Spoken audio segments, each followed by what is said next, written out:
Hello everyone, today's video is a very hot topic, so trigger warning for self-harm and eating disorders.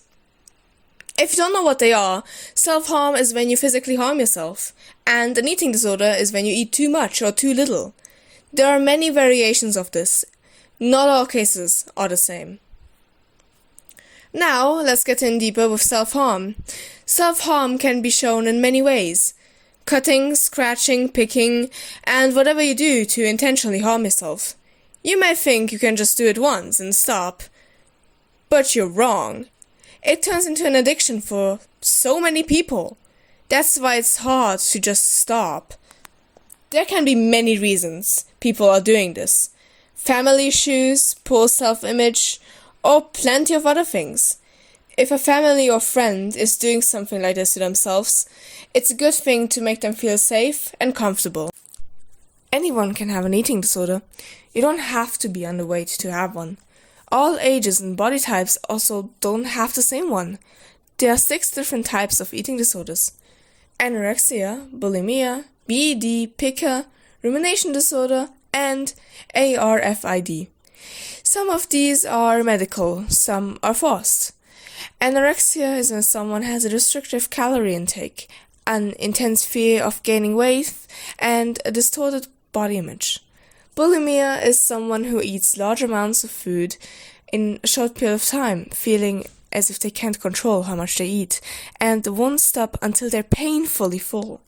BED, also known as binge eating disorder, is someone eating large amounts of food in secret despite not being hungry.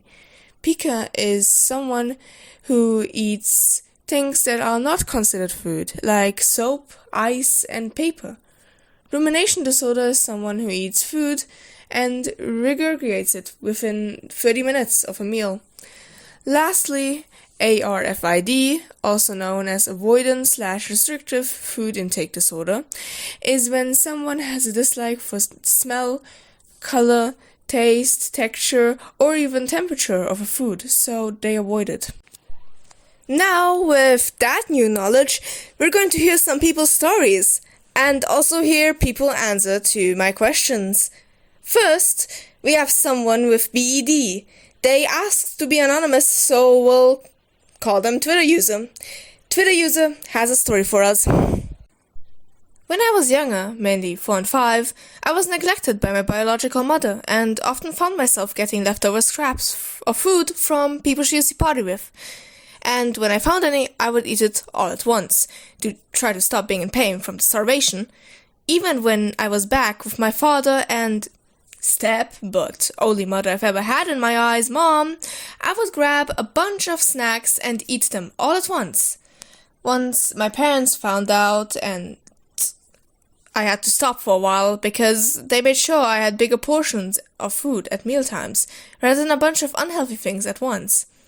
This worked for a while, from the ages of like 6 to 10, but then depression hit me as a byproduct of untreated, repressed PTSD related to the situation I mentioned earlier.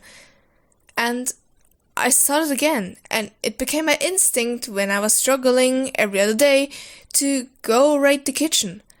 I only realized when I was 12 and had my first counselor that this was unhealthy. She gave me coping mechanisms like breathing exercises or distractions, but they never really worked. It's like, you know you don't need to eat it, or that it's unhealthy, so you ping-pong back and forth between the snack in the cabinet and whatever you were doing before, and eventually you cave. I have a type of binge eating disorder too, where I usually do not purge, thus I gain lots of weight, and have been plus-sized since I was young. This has led to near everyone I met perceiving me as just being lazy or big-baked, when really it's a condition that has eaten away at my life and health for years. While I'm more aware of it now, I have a skewed sense of what are right portions for me, a cracked foundation of my body image, and a constant guilt when I eating something, like anything, even if it's just yogurt for breakfast. My disorder, my struggle, is more than just laziness. I am not lesser because of it, and my body is beautiful, and I have a story. And these are all facts that have taken me years of time to make peace with. The second person is someone with anorexia. They also ask to be anonymous, so we'll call them TU. I was never really insecure of myself. I used to think I was beautiful. All of that faded once I turned 10. I wasn't fat. I was a little chubby.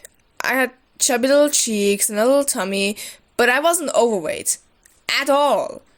I came from a Mexican family, and if you know how they are, they're going to give you a nickname and stick with it for your entire life. Mine was Gorda, translated fat girl. I'm not quite sure where this all started, but I remember going outside and running a lot more often once I hit 11, because I was in 5th grade, about to go to middle school. Once I started middle school, my best friend introduced me to Twitter, which is where I was exposed to a bunch of unhealthy things. For example, K-pop idols' diets, or how to quickly lose weight. Being young and bullied for my weight, I thought this would be good to do.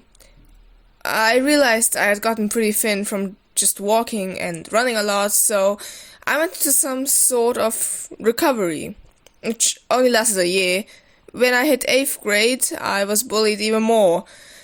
I had been called a torta multiple times, which is what you'd call a fat Hispanic girl. I tried doing things healthy, and working out, and walking like I used to. One thing that stuck with me was a boy telling me I had no jawline, which broke me into a million pieces.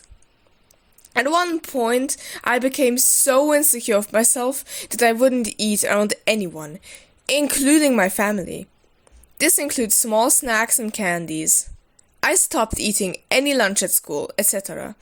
I would buy packs of gum every weekend, so anytime anyone offered me food, I could say I just had a gum in my mouth, so I didn't want it. I would chew gum all the time, keeping myself from starving completely with just the flavor of it. I would weigh myself constantly and force myself to drink water. I vividly remember going shopping with my family for prom dresses and sobbing my eyes out after a small size didn't fit me. I would compare myself to any and every single girl I saw that was just the tiniest bit smaller than me. I'd think about how much more people would like me if I was smaller. It was the only thing I could think about. I would force myself to get sick and go beyond limits to do it many times so I'd throw up naturally, so I'd lose weight quicker. I've been doing better with this since it's been going on for a while, but it's definitely going to impact the way I think for a long time. I still compare myself to people a lot. I still automatically think about how much I ate that day, and I cut off any snacks at all. Not even on purpose sometimes, just as an instinct. People would often say I was doing it for the attention of the boys, or that it was fake and a phase. I was never doing it for attention, for boys, or from anyone. I felt horrible with myself, so I did it for myself. It was not fake or a phase, as I mentioned. It still affects me to this day and messes with my brain chemistry. Thank you to the user and to you for your stories. But now we move on to the next part, which is an interview where we have Frankie, TVT, SG, Zion, and TP. My first question is, what are some common misconceptions about self-harm and eating disorders? Frankie answered, I think the main one, after struggling with both, is that because they are both physical manifestations of mental problems, it becomes an issue of people thinking stopping is easier than it really is. Also, that depression has to go along with both. TBT answered, well, in my experience, not saying everyone had this or thinks this, but a lot of people IRL have told me that my eating disorder, which is BED, isn't a real disorder, or that I'm just seeking attention, and that all eating disorders are the ones where you do stuff like not eating and starving because you feel overweight, when there's a whole spectrum of different disorders and not all of them look the same? TP answered, well, the most common misconceptions are that it's either for attention or that the people can just quit whenever. Self-harm acts like an addiction, so you can't really just drop it and walk away. Also, the whole horizontal for attention, vertical for results thing, which is frankly stupid, since death or severe harm isn't always the goal in self-harm.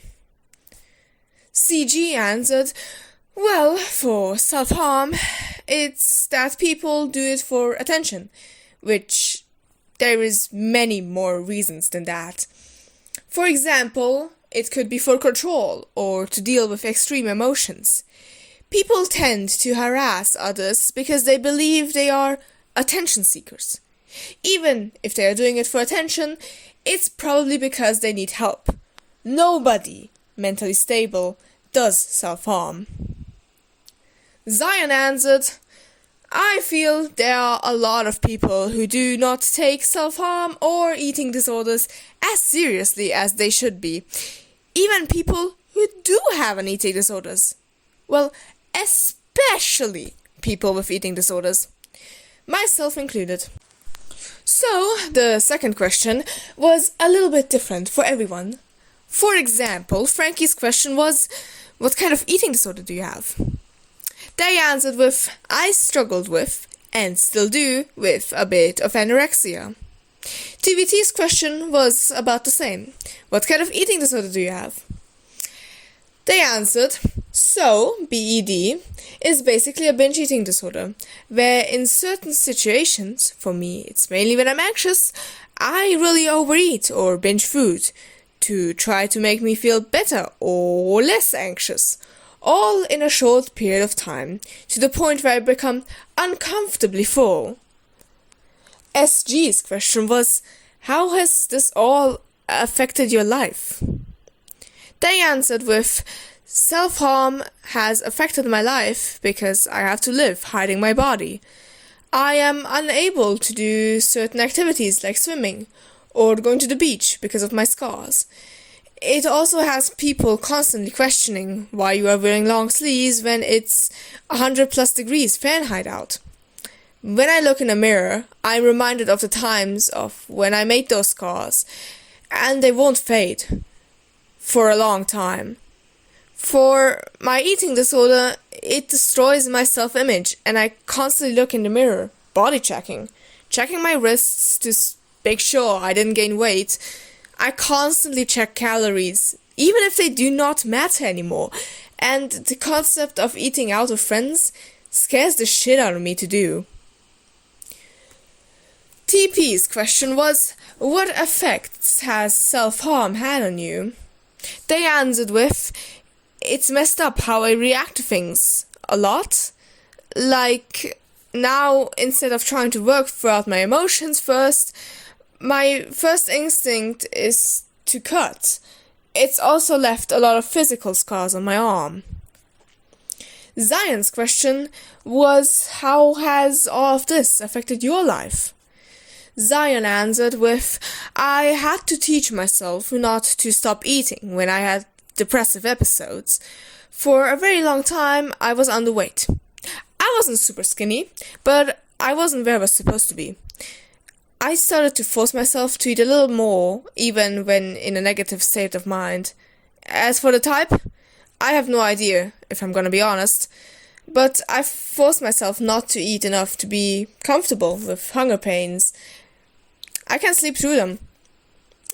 But because of that, I'd get lightheaded, dizzy, nauseous, and very irritable. And let's come to the last question of this interview, which is, what advice can you give to someone in a similar situation as you? Frankie answered with, I would say the best advice is to reach out for help, preferably professional, but just letting people in your life know can be a huge help. Because both of those issues have addictive properties. It's crucial to seek outside help to get the help you need. TVT answered with practice self-care, do your nails, talk to friends and hang out with them, go on hikes in nature, do any hobbies you enjoy, don't stay on screens and reconnect with people. Those all really help in my opinion. SG answered, for self-harm, find something that can take your mind off the urges, whether it's a hobby or physical activities. I like to go out to the gym with a friend, and the workouts help take my mind off, because I'm focused. For eating disorders, you just have to find a way to accept yourself. It's gonna take a long fucking time. Ease yourself back into normal eating habits. Stop checking the scale or the mirror. It's just going to hurt you. TP answered with, to take things slow if you want to quit. Like, just quitting out of nowhere doesn't always work, so it's best to move slowly by using less and less harmful things until you can completely stop. Also, if you cut, do clean them really well so they don't get infected. Zion answered with, honestly, I've learned to really enjoy eating, even if it's not the most healthy choice. For example, fast food. I try to eat bigger meals like burgers, tacos, etc. It's hard, I know. But if it helps, find a friend you are comfortable with or a family member and go out to eat. That's what honestly helped me the most. And that includes our research into self-harm and eating disorders. You can now see how this affects some people's lives. I hope this helped you understand how eating disorders and self-harm works just a little bit more. Stay safe and strong. Love you guys.